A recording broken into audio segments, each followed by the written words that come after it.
বলছি আমার তিনটা আদেশ তোমরা মানো, তিনটা নিষেধও তোমরা মানো। তিনটা আদেশের মধ্যে এক নাম্বার আদেশ হলো, যদি কোনো চুর ধরা পড়ে সমাজের মধ্যে তাহলে তার একটা হাত কেটে দাও। আবার যদি চুরি করে ধরা পড়ে একটা পাও কেটে দাও। আবার যদি চুরি করে ধরা পড়ে আর একটা হাত কেটে দাও। আবার যদি চুরি করে ধরা পড়ে আর একটা পাও কেটে দাও।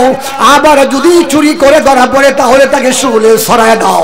নবীজির কাছে সাহাবায়ে কেরাম প্রশ্ন করলো, ইয়া রাসূলুল্লাহ, দুইটা হাত দুইটা পাও কর্তন হয়ে গেল, আবার সে কিভাবে চুরি করবে? নবী বলে, দাঁত দিয়া কামড় দিয়াও চুরি করতে পারে, দাঁত দিয়া কামড় দিয়েও চুরি করতে পারে। সেই জন্য আবার যদি চুরি করে ধরা পড়ে তাকে শুলে সরাইয়া তারে মেরে ফেলো। ও দুষ্ট, নবীজির কাছে বিচার চলে গেল। আমার নবী বিচারের জন্য তিনি হলেন দু জাহানের বাদশা। মিম্বরের মধ্যে কোরআন শরীফ নিয়ে বসে গেল।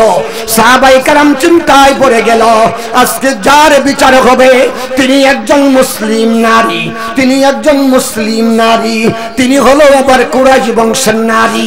আমার নবীজি তো জানে না কার বিচার করবে। যদি নবীজি আজকে কোরআনের আইন মোতাবেক বিচারটা তামিল করে, কোরআনের আইন মোতাবেক যদি বিচারটা আমার নবীজি করে, একজন মুসলিম নারী হইয়া কুরাইশ বংশের নারী হইয়া তার হাত কর্তন হইয়া যাবে। এলাকার মধ্যে মানুষ হাসাহাসি করবে, আর বিজাতিরা হাতের মধ্যে তালি দিয়া বলবে, তোরা না মুহাম্মদের উপর ঈমান আনছিলে, তোদের নবী তোদের হাত কেটে দিয়েছে, কেমন নবীর উপরে তোরা ঈমান আনলে? এই চিন্তাই সাহাবায়ে কেরাম ভুল হইয়া বসে চিন্তা করতে শুরু করে দিল। দুইজন সাহাবী, বাবা গো আমিরুল মুমিনিন খলিফাতুল মুসলিমিন সাইয়্যিদানা হযরত আবু বকর সিদ্দিক রাদিয়াল্লাহু তাআলা আনহুর কাছে প্রস্তাব দিয়ে দিল, ও আবু বকর, আপনি আমার নবীর কাছে বড় দামি মানুষ, আপনি নবীজির কানে কানে গিয়ে একটু বলে দেন, নবী গো আজকের বিচারটা একটু শিথিল করলে ভালো হবে। ওই মহিলা মুসলিম, ওই মহিলা কুরাইশ বংশের মহিলা, আপনার বংশ কুরাইশ বংশ, নবী গো দয়া করে তার বিচারটা শিথিল করলে ভালো হয়। আবু বকর দাঁড়াইয়া বলল, আমার পক্ষে সম্ভব না, আমার নবীজির কাছে গিয়ে সুপারিশ করতে পারবো না। আমিরুল মুমিনিন খলিফাতুল মুসলিমিন সাইয়্যিদানা হযরত ওমর ফারুক রাদিয়াল্লাহু তাআলা আনহুর কাছে প্রস্তাব চলে গেল। হযরত ওমর ডাক দিয়া বলতেছে, আমার পক্ষেও সম্ভব না, আমি আমার নবীর কাছে যাওয়ার মতো সাহস আমার নাই। অথচ নবী আমার বলেছে, যদি আমার পরে আর একজন নবী দরজাও থাকতো তাহলে হযরত ওমরকে আমার আল্লাহ নবী বানাইতো। লাউ কানা আবাদি নবিয়ুন লাকানা উমর, ক্বালা নবী সাল্লাল্লাহু আলাইহি ওয়াসাল্লাম, লাউ কানা আবাদি নবিয়ুন লাকানা উমর।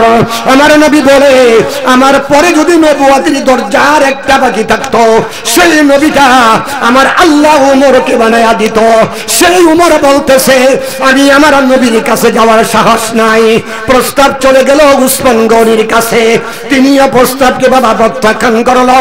চলে গেল আলীর কাছে, তিনিও অস্বীকৃতি দিল, আমার পক্ষেও সম্ভব না। সকল সাহাবীর মুরব্বী বাবা একজন সাহাবী, তিনি ডাক দিয়া বলতেছে, ও সাহাবীরা, বুঝতে পারছি তোমরা কেউ নবীর কাছে যাইতে পারবা না। আমার মাথার মধ্যে একটা বুদ্ধি এখন আসলো। আবু যর গিফারি রাদিয়াল্লাহু তাআলা আনহু, তিনি বড় অত্যন্ত নবীর প্রিয় সাহাবী ছিল, তিনি অতি আদরের সাহাবী ছিল, সাহাবীদের মধ্যে সবচেয়ে গরীব সাহাবী ছিল। একদিন হযরত আবু যর গিফারি রাদিয়াল্লাহু তাআলা আনহু আমার নবীর দরবারে যাইতেছে চাদর গায়ে দিয়া।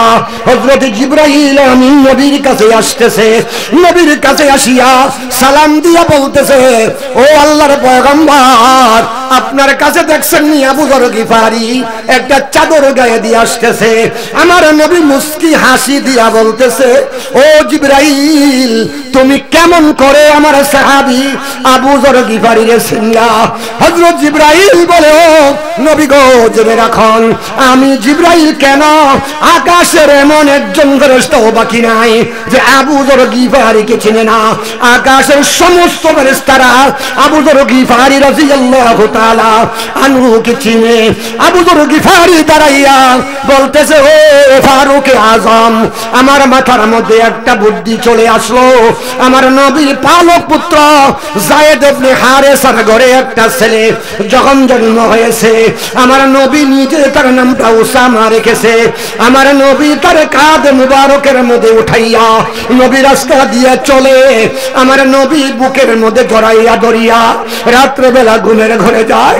আমার নবী আর যখন খাবার খায়, উসামার সাথে খানা খাওয়াইয়া পরে নিজে খায়।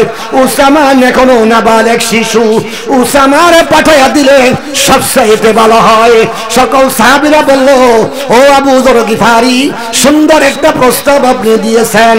এবার সকলে মিলিয়া, ও দুস্থ হুজুর পুরনুর সাল্লাল্লাহু আলাইহি ওয়াসাল্লামের পালক পুত্র যায়েদ ইবনে হারেসার ছেলে কে উসামাকে ডাকিয়া কথাগুলো বুঝাইয়া দিল।